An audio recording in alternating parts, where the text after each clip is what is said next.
মুবারক অনেক বড় একজন আলেম ছিলেন। আব্দুল্লাহ ইবনে মুবারক অনেক বড় একজন জ্ঞানী ব্যক্তি ছিলেন। আব্দুল্লাহ ইবনে মুবারককে আল্লাহ তাআলা অনেক ইলম দান করেছেন। আব্দুল্লাহ ইবনে মুবারক অনেক বড় একজন জামানার আলেম ছিলেন। আব্দুল্লাহ ইবনে মুবারক অনেক সম্পদের মালিক ছিলেন। আব্দুল্লাহ ইবনে মালিকের এত পরিমাণের সম্পদের মালিক ছিলেন। আব্দুল্লাহ ইবনে মুবারকের টাকার কোনো অভাব ছিল না। আব্দুল্লাহ ইবনে মুবারকের ইবাদতের তেমন কোনো কমতি ছিল না। আব্দুল্লাহ ইবনে মুবারকের তেমন কোনো ইলমের কমতি ছিল না। আব্দুল্লাহ ইবনে মুবারক এই আল্লাহর ওলিকে আল্লাহ এত পরিমাণে অর্থ সম্পদ দান করেছেন, তারে এত পরিমাণে অর্থ সম্পদ দান করেছেন, এত পরিমাণে তার মাঝে ইলম দান করেছেন। আব্দুল্লাহ ইবনে মুবারক হজ করেছেন। ফরজ তো মানুষের জীবনে একবারে হজ ফরজ হয়। আব্দুল্লাহ ইবনে মুবারকের প্রতি হজ ফরজ হয়েছে। আব্দুল্লাহ ইবনে মুবারক হজ করেও ফেলেছেন। আব্দুল্লাহ ইবনে মুবারক এক সময় হজের মৌসুমে হজে যাওয়ার জন্য আব্দুল্লাহ ইবনে মুবারক হজের সব কিছু আসবাবপত্র সব কিছু নিয়ে, টাকা পয়সা অর্থ সম্পদ সব কিছু নিয়ে যখন রেডি হয়ে গেলেন যে আমি হজের উদ্দেশ্যে কিছুক্ষণ পরে রওনা হব, আব্দুল্লাহ ইবনে মুবারক তার টাকা পয়সা সব কিছু সামান নিয়ে যখন বের হবে, ঠিক এই সময়ই দেখতেছে তার 7 বছরের বাচ্চাটা কান্না করতেছে। আব্দুল্লাহ ইবনে মুবারক 7 বছরের বাচ্চাকে বলে, এ সন্তান কি জন্য তুই কান্না করিস? আব্দুল্লাহ ইবনে মুবারক 7 বছরের বাচ্চাকে জিজ্ঞাসা করে, কি হয়েছে কি হয়েছে, তুমি হঠাৎ কেন কান্না করো? আমি এই মুহূর্তে হজের উদ্দেশ্যে বের হয়েছি। কিন্তু আব্দুল্লাহ ইবনে মুবারকের 7 বছরের বাচ্চা যখন কান্না করে, আর আব্দুল্লাহ ইবনে মুবারক জিজ্ঞাসা করে, এ বাবা তুই কেন কান্না করিস? এই 7 বছরের বাচ্চা জবাব দেয়, আব্বু, পাড়ার এলাকায় একটা বাড়িতে গরুর গোশত রান্না করা হচ্ছে।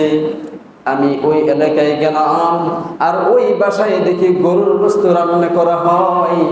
আমি বাসার মালিকের কাছে গিয়ে বললাম, চাচা আমারে কিছু গরুর গোশত খাইতে দেন, কয়েক টুকরা আমারে দেন। আমি অনেকবার চাইলাম, তারা আমারে দেয় নাই। আমি চাইতে চাইতে এক সময় মালিককে বিরক্ত বোধ করে ফেলেছি। মালিক বিরক্ত হইয়া আমার গলা ধাক্কা দিয়ে বের করে দিয়েছে।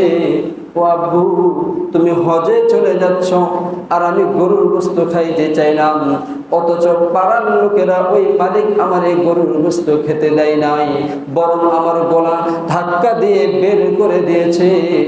আব্দুল্লাহ ইবনে মুবারক বলে, আহারে, এই ছোট্ট একটা বাচ্চা 1-2 টুকরা দিলেই তো সে চলে আসতো, সে বেশি তো আর চাইতো না, বেশি তো আর খাইতো না। আব্দুল্লাহ ইবনে মুবারক বাচ্চাকে নিয়ে ওই বাড়ির মালিকের কাছে গেলেন।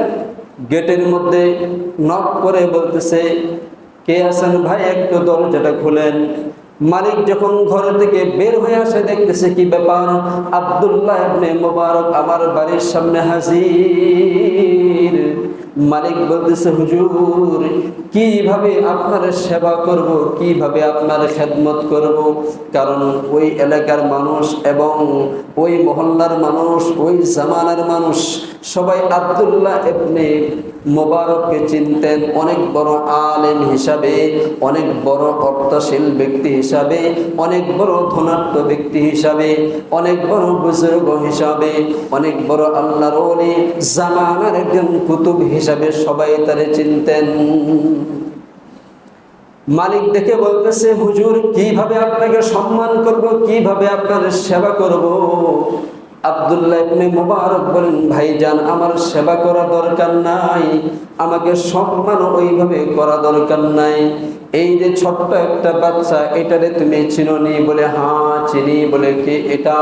বলে, এই বাচ্চাটা আপনার সন্তান, তারে আমরা চিনি।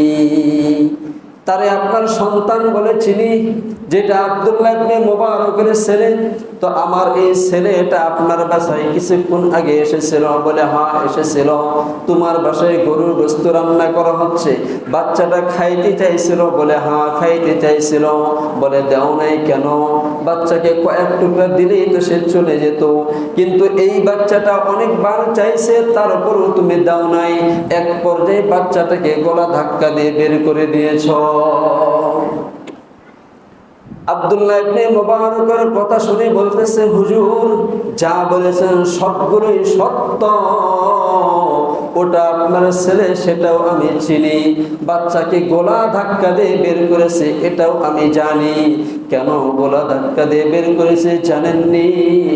আজ আমাদের এই এলাকার প্রত্যেকটা মানুষের বাসায় চুলার মধ্যে কয়েকদিন যাবৎ আগুন জ্বলে না। আমরা অনাহারে কয়েকটা দিন যাবৎ আছি। আমাদের মাঝে এত অভাব আর অনটন দেখা গেছে, আমাদের মাঝে তেমন কোনো সম্পদ নাই, তেমন কোনো খাওয়ার ব্যবস্থা নাই। আমরা না খেয়ে কয়েকটা দিন কাটাইলাম। আমি হঠাৎ মাঠে গেলাম, মাঠে গিয়ে দেখতেছি মরা একটা গরু পড়ে আছে। গরুটার গায়ে আমি হাত দিলাম, দেখতেছে সবে মাত্র গরুটা মারা গেল। আমি কয়েকজন মানুষকে ডেকে নিয়ে গরুটা বাসায় নিয়ে আসলাম, ওটাকে রীতিমতো আমি জবাই করলাম। জবাই করে পুরা মাংসটাকে আমি একখানে করলাম, করার পরে সেটাকে রান্না করা হচ্ছে, আর পাড়ার সমস্ত মানুষগুলোকে মরা গরুর গোশতটা খাওয়ানো হয়। আর ঠিক এই সময় আপনার বাচ্চাটা এসে বলতেছে আমার গরুর গোশত দাও। ও আব্দুল্লাহ ইবনে মুবারক, আপনি যেই পরিমাণে মানুষের মাঝে অর্থ সম্পদ দান করেন, যেই পরিমাণে আপনি যাকাত দেন, আপনার সন্তান তো মরা গরুর গোশত খাওয়ার মতো উপযুক্ত না। এই যে মরা গরুর গোশত আমরা খাইতেছি, খাওয়ার পরে যদি আমাদের গায়ে রোগ আসে, যদি আমরা মৃত্যুবরণ করে ফেলি, তো আমরা নিজেরাই মৃত্যুবরণ করলাম মরা গরুর গোশত খাওয়ার জন্য কারণে। আর আপনার সন্তানকে আমরা কি দোষে তারে আমি ওই গোশত খাওয়াইয়া আমাদের প্রতি যেই মুসিবত আসবে, সেই মুসিবতটা আপনার সন্তানের প্রতি দেওয়ার তো কোনো কারণ নাই। এজন্য আপনার সন্তানকে মুসিবত থেকে, বিপদ থেকে রক্ষা পাওয়ার জন্য গলা ধাক্কা দিয়ে বের করে দিয়েছি। আব্দুল্লাহ ইবনে মুবারক রহমাতুল্লাহি আলাইহি লোকটা বলেন, ভাইজান বিয়াদবি হলে মাফ করবেন, ভুল বুঝলেও মাফ করবেন। আমি হজে যাওয়ার জন্য রওনা হয়েছিলাম, ঠিক এই সময় আমার বাচ্চা এই অজুহাতটা আমাকে দিল, এই প্রশ্নটা আমারে দিল যে অমুক পাড়ার মানুষ আমাকে গলা ধাক্কা দিয়ে বের করে দিয়েছে।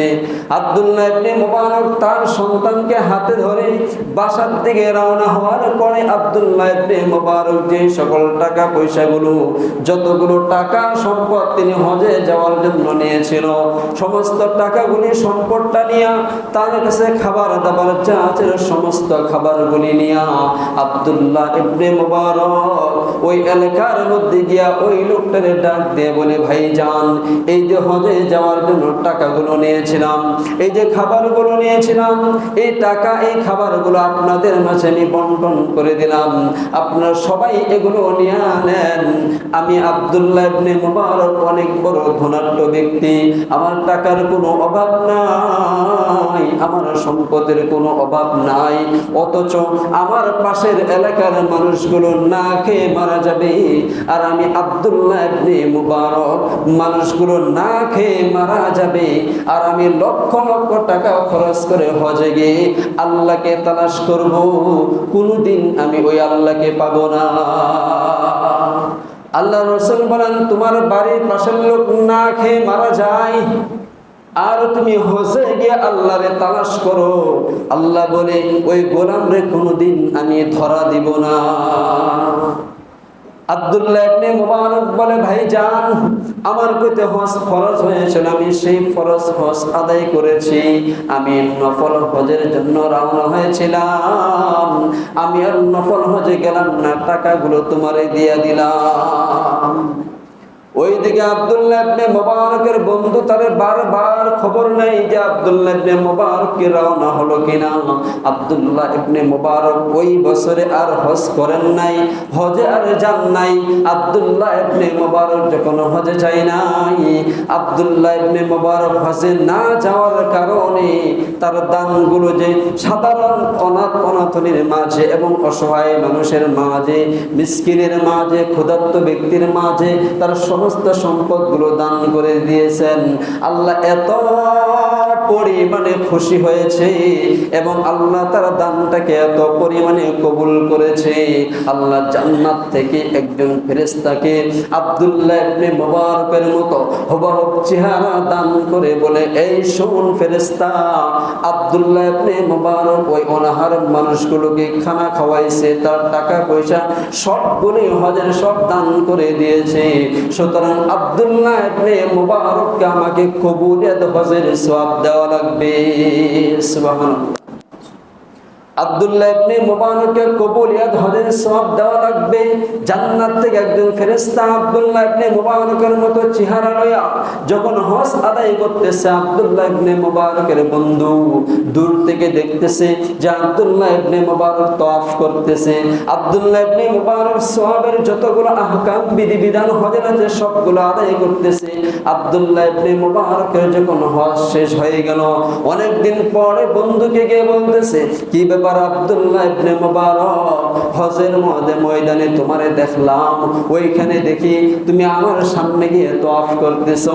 আমি তোমার এতবার চেষ্টা করলাম তোমারে গিয়ে একটু কথা বলবো, তোমার সাথে সাক্ষাৎ করব, এতবার চেষ্টা করেছি কিন্তু তোমাকে কোনোভাবেই ধরতে পারি নাই।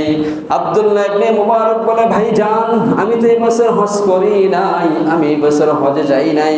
বলে, আব্দুল্লাহ ইবনে মুবারক এত বড় জামানার একজন কুতুব, তুমি এত বড় আলেম, এত বড় বুজুর্গ একজন ব্যক্তি, তুমি আমার সাথে কিভাবে মিথ্যা কথা বলতেছো? আমি নিজ চোখে দেখেছি তুমি সেখানে হজ করেছো। আব্দুল্লাহ ইবনে মুবারক বলে, না আমি তো হজে চাই নাই। আল্লাহ তাআলা আব্দুল্লাহ ইবনে মুবারককে রাতের বেলায় স্বপ্ন দেখাই, ও আব্দুল্লাহ ইবনে মুবারক, তুমি যে সম্পদটা হজে না গিয়ে দান করে দিয়েছো, ওই অনাহার মানুষগুলোকে খাওয়ার ব্যবস্থা করে দিয়েছো, ওটা আল্লাহ এত পরিমাণে খুশি হয়েছেন, আল্লাহ কবুল করেছেন। একজন ফেরেশতা তোমার চেহারা দান করে তোমার বদলে তারে দেয়া হজ পালন করাই নিয়েছে। ও আব্দুল্লাহ ইবনে মুবারক, শুধু তাই নয়, তোমার এই দানের কারণে এবং ওই ফেরেশতার কারণে আর ওই হজের কারণে ওই বছরে যতগুলো হাজি হজ করেছে সমস্ত হাজিদের হজকে আল্লাহ কবুল করে নিয়েছেন। এই আব্দুল্লাহ ইবনে মুবারক